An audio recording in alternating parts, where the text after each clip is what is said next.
tayo ngayon. 34 divide 8. So, kapag maliit sa labas. Tapos, lagyan namin ng ganito. Ayan. Tapos 24. Ayan. Tapos, ano po, 8 ang i-plus natin. 8 plus 8. Ay, dito. So, upilat na siya. Ito, 8. 9, 10, 11, 12, 13, 14, 15, 16. So, 16 ang sagot. Ilagay natin. Para sa exam.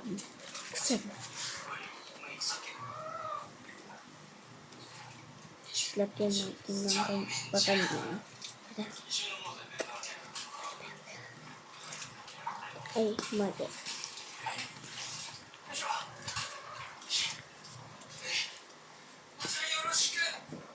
Kuya, do you have assignment? So,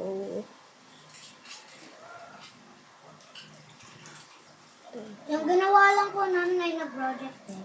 Okay. Magagawa ng mga cartas, dedicatas, magagawa ng mga design. For Valentine's Day. Tapos, ididikit Continue sa mga, ate, continue. tapos ididikit po sa Tapos, mga kapag windows namin. Ah, okay. kapag 8, tas ganyan. Nagawa po kami ng Valentine's card.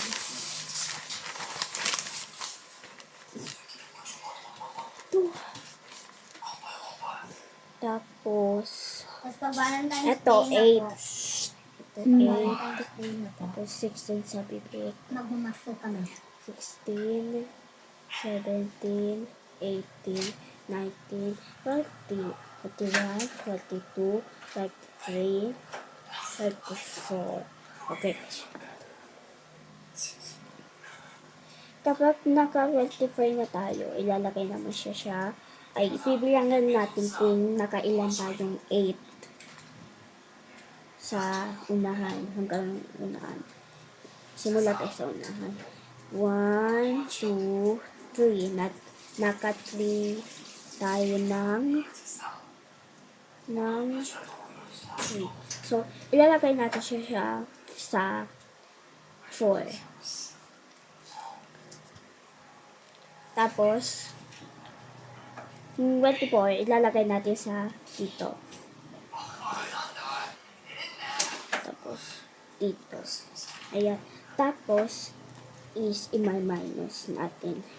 Siyempre, 0. 0 yung sagot. Okay, so what's the final answer? Is 3. Okay, So, lalagay natin dito. 3. So, ayan. Malabo lang na. So, next. next.